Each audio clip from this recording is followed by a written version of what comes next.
Ash here, Shadow Legends. Welcome to the video. Glad to have you all here with me today, sending some love, some positive vibes your way, especially if you need it out there. So today, we have a new series. It's exciting stuff here, guys.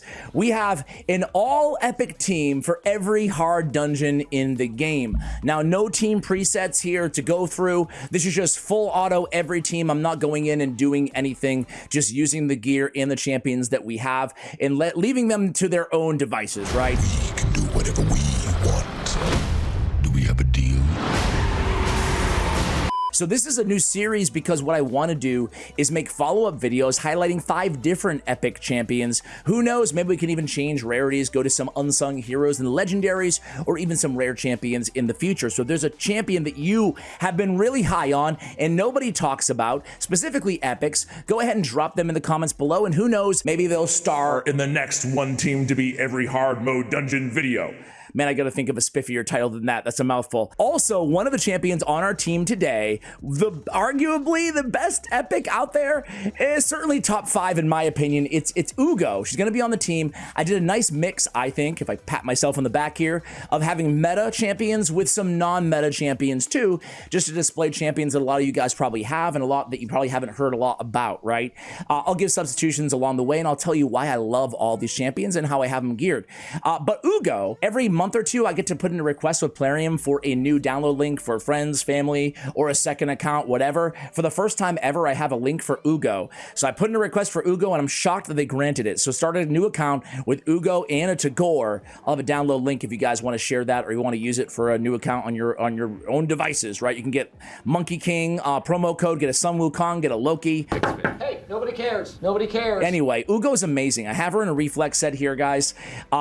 Reflex, it's not like the best set ever in the game for an Ugo, but she's just so good on everything that she does that I want to do more of it. I've talked about Ugo quite a bit over the past, but having the decreased defense and the block buffs and the cleanse and the heal all in one champion with a leech on the A1 just makes her just top notch. So again, I do have her in a Reflex, and here are the masteries. I'm going to go quickly on all these champions, and I'll show you the total stats here as well. So fast, 295. Crit damage, could probably take that off the amulet there, Ash. But fast with enough accuracy is going to be the main goal here. We have Frenzy the Cackler. I love Frenzy because she has an AoE provoke, 100% on a 4-turn cooldown, and then she has a burn on the A2 ability with turn meter fill and instant activation of burns, and she's defense based, and she can deal some damage, and she increases her defense every time a burn's activated. Man, Frenzy is super good, very underrated out there. I have her today with 99 and 200 crit rate, crit damage, pretty fast with enough accuracy. Obviously good stats and good gear on all these champions. I also picked up a blood shield ring on her as well. We have Morag Bronze Lock. Oh, I love my ally attackers and I love my Morag. Now my damage outside of Frenzy was a little low on this team, so I decided to add a curse set to Morag. Adding the hexes does help out, especially in the wave content, so it just gets me through everything a little bit faster. So I did put her in the curse there. It's probably not the #1 build for a Morag, but why not? Why not showcase a little bit something different there, and having that hex is beneficial. I have a Strengthen on all allies. Morag is the only epic in the game to have a big version of Strengthen on a 3-turn cooldown. It's just her, and it's on a pretty powerful AoE. She also has an ally attack, so she's joining in with the A1, so more chances at placing that hex as well, and she's ignoring shields on her A1 ability. She's counterattacking when hit on Strengthen, so more hex application and more damage out of that juicy A1 ability. Here's what I went with for masteries. Next up is going to be Ayala Lifeblade. You can see, you can see her masteries right there. We went War Master for a little bit extra damage and a lot of support healing. Guys, let me tell you, Ayala Lifeblade is so good. No one talks about her. The reviews are crap. Say that again? Actually, take that all back. The reviews are great on her.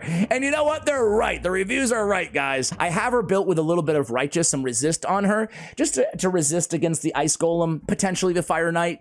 But, you know, she's a fairly easy champion to build. And she has a very, very good kit, super underrated. So I have a 1 Feral piece. I've made a video. I think it's already out with Scratch. I submit to you that a 1-piece Feral for 40 accuracy is the best set in the game. 1 piece, 1 ring. I always slap it on anybody that I'm a little short on accuracy. I just slap on that ring. 40 extra accuracy, not to mention all this HP. It's a great ring, you know, to begin with. So that's how I have her built here today. I also have a 1-piece Supersonic, an extra 20 resistance. I love the 1 pieces, guys. So Ayla, what does she do? She restores max HP on the A1, very useful for Fire Knight hard, right? She has an increased accuracy, big version on all allies on a 3-turn cooldown. Increased accuracy is so good, especially considering we're flirting with being too low in accuracy on a couple of our champions here. So that's going to be a huge for us. We also have a sleep on 1 target for 1 turn. Nothing special there, I'm not going to lie. We do have block debuffs for 2 turns on an epic champion. That is very, very good. We also have a heal, 30% of her HP. That's going to make her our main healer.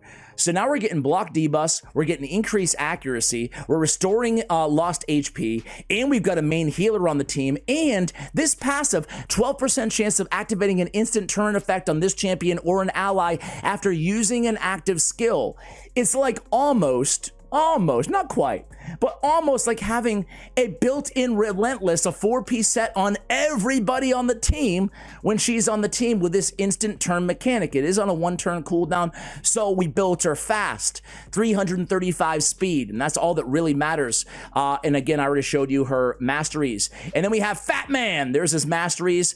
Notably on Fat Man, I wanted to make sure that with the increased accuracy buff, we were building him with enough accuracy. And we have, no surprise, one of the strongest sets in the game, Pinpoint. We have 2 Pinpoint accessories on him for 10% speed and 20% accuracy. Why am I making a big deal of accuracy? First of all, we built him really fast, 307 speed. Why? Because this, the HP burn and the poisons, 2 poisons on his A2, we definitely want to take advantage of that. It's going to be a big make or break, or maybe not make or break, but save us a lot of time against the bosses, right? All the bosses, Spider, Fire Knight, Ice Golem, and the Dragon, right? This is very underrated that one of the best ally attackers for epics, the best, also has the poison and the burn on a 3-turn. Very, very good. So that's going to be our squad today, guys. I already showed you his total stats. I showed you some of the sets that I have on these champions. Let's go ahead and go into battle, and I do want to focus a little bit on each of these champions as we go. So let's start out with Dragon's Lair, probably the easiest, right? We'll go Dragon, Spider, Fire Knight, and Ice Golem. We're gonna go hard, not hard 10. We're gonna go hard 2, right? I wonder if any of these teams could beat hard 10. Probably, but I want to go with the first stage of Void here and focus more on the roles of these champions. You put them all together, what does this team have? And what doesn't this team have, right? Well, they have decreased defense and block buffs. Super, super powerful from Ugo.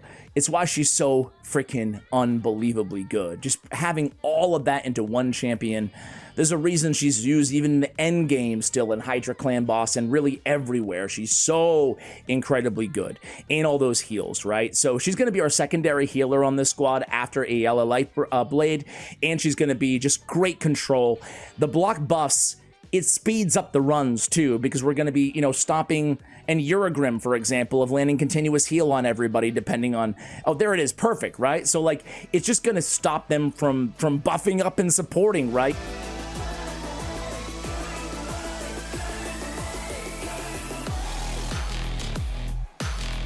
And it's going to help out tremendously. So I love Ugo. She's probably the most difficult on the team to replace, right? Because for a Frenzy, who I already talked about, everything she does, lands the burn, triple hitter will help us out in Fire Knight on her A2. She's landing the burn. She's helping us provoking through the waves. She's tanky. And then she's activating the burn too. She's going to be our main DPS in every single dungeon. She's going to have more damage than anybody else, even a Morag, who actually puts out decent damage herself. Morag is a nice hybrid on this team, right? That strength is going to be very important, especially against the Ice Golem. 25% damage mitigation.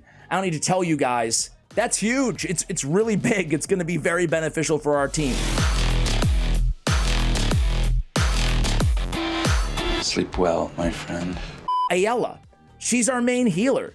And she's going to give us instant turns. Have you guys noticed any instant turns go off? I haven't even been paying attention here, but instant turns, newsflash, getting an instant turn is amazing because not only are you getting an instant turn, but you're also getting the opportunity to do something amazing again and reducing the cooldown of all the other skills in their kit. Getting back to your ally attack for Fat Man, right? Getting back to another heal on Ugo. Getting back to more heals on Ayala or more ally attacks or strengthens and AoEs on good old Morag, right? And Morag's ally attack is only 2 allies joining, but 2 allies is still very good, especially given how good the rest of her kit is, right? So we're making quick work of this dragon. A 2-minute and 30-second run, not bad at all for an epic team. I think we might have enough poisons here, and that's Fat Man placing those poisons, right? We might have enough to finish off the dragon, and we do. So super solid, right? We have Morag coming in number 2 damage, and then Fat Man, Ugo, Ayala, Frenzy with 2.7 million, 730k on the healing. Very, very good from Ayala. And then Ugo coming in with 245, plus the leeches you can see there healing as well, helping out the rest of the team. Let's see, the Stalwart with speed, I might roll it up and see if we get lucky there. But let's go on to the next dungeon. Let's get Spider's Den out of the way and use this, again, the same team. As I told you at the top, no team presets or anything like that here. We're just going in. We're going in naked here, guys. We have no game plan, right? But with Frenzy on this particular dungeon, right? I wanted to keep it one team, focus it on 5 champions for the video, but I will say Skrank would probably be a lot better because he has the AoE burn. We're just relying on placing the burn on 3 units and then activating here. Skrank does a little bit more AoE damage, even though having a little bit of control there with the provokes is nice too. And you can see we're actually making very quick work here of the Spider early on, right? We get that nice ally attack, doing some damage, have the debuffs up.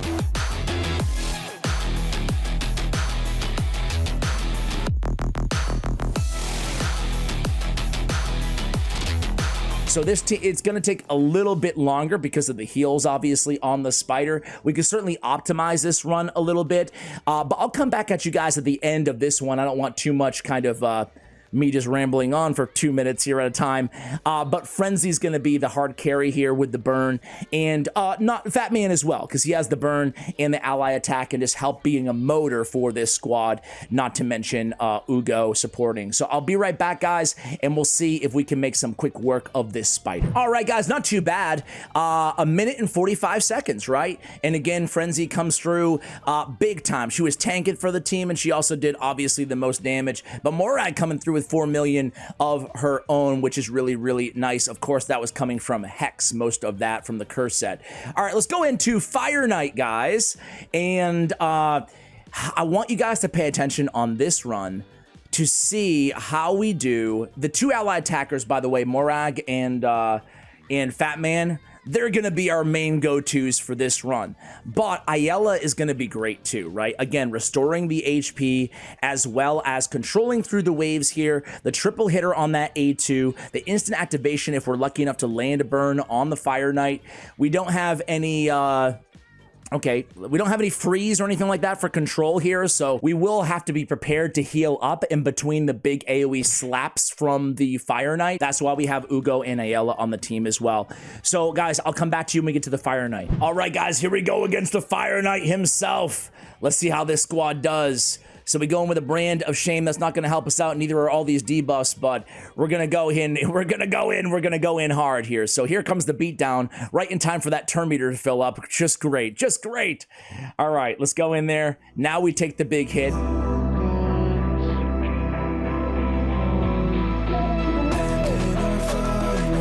I hate when they use their ally attack. So what I would do to speed this run and optimize this run a bit is go into the team setup, and on the second wave, I would just shut off the ally attacks both on Morag and on Fat Man. That way they have them fresh and we can engage the Fire Knight right with that ally attack. This works out too, though.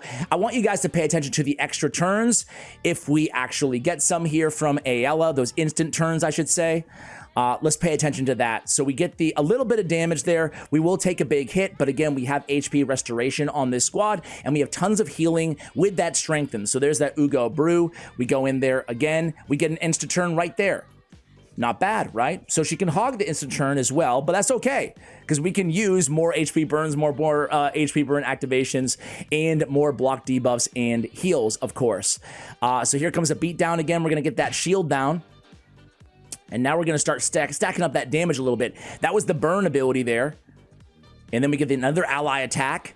We'll take all that damage. He'll heal up a little bit. We go in there with a brand of shame, land a couple more poisons. 300k heal comes through. But this team, again, it really has everything except for freeze. I guess adding like a Cryode in the blue instead of an Ayala would probably work out here. But even with Cryode in, man, I think this team, like, this is great. All 5 of these champions could help out any Fire Knight dungeon team. And that's what I love about these 5, right? Is all of them, they might not, another instant turn for Ugo there, by the way. They might not all be the first choice for each of these dungeons. But none of them are just like taking up space, right? They're all going in there. They're all doing something to help you out on every single run. So you're getting utility out of everybody all the time, which I absolutely love. So there it goes, 326 there. Frenzy, 1.6 million. Hey, I was wrong. Morag actually out-damaged her there at 1.7 million. Again, you underestimate my power. I'll say it for the last time. She is benefiting quite a bit from the hexes, but they do speed up a little bit in the waves. All right, guys, let's go Ice Golem to end this. Actually, you know what? Screw it. Let me give you a bonus here. Let's see if this team can finish off like stage 20. I say stage 20 because I don't know if we could do 30, but stage 20 is pretty important. Obviously, if you can farm higher, I would because pinpoint gear is so good, but it goes from 4 to 6 to 5 to 6. So let's run the same team here. And again, no setup or anything. Let's go in the event dungeon. Let's see how we do. So we're going to start out with beatdown. Ugo's going to come in and land the decreased defense and the block buffs on everybody, right? And then Frenzy does a good job. Some nice damage. Provokes everybody. Morag comes in and kills everybody.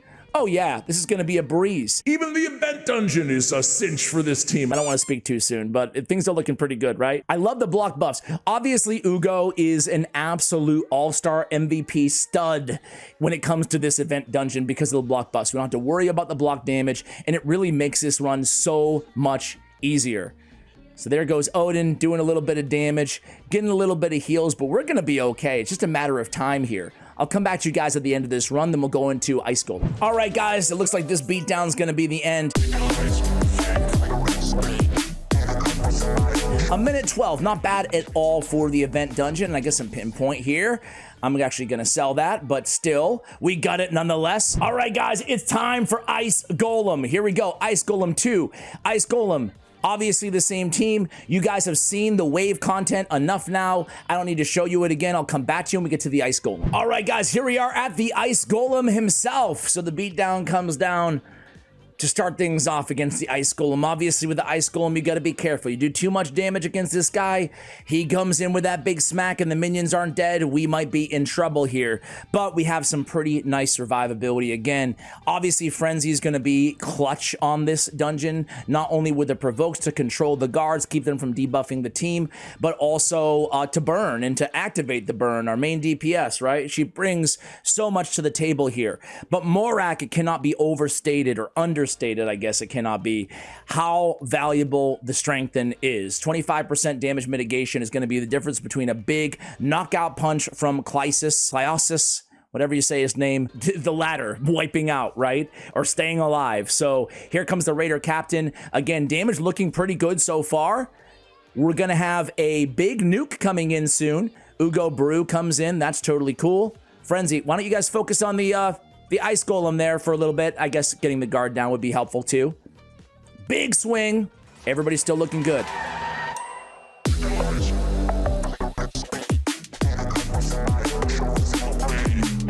Nice heal coming down there on Frenzy. That's not my name, princess. Excuse me, on Ayala. We go in. That leech really does make a big, big difference, doesn't it?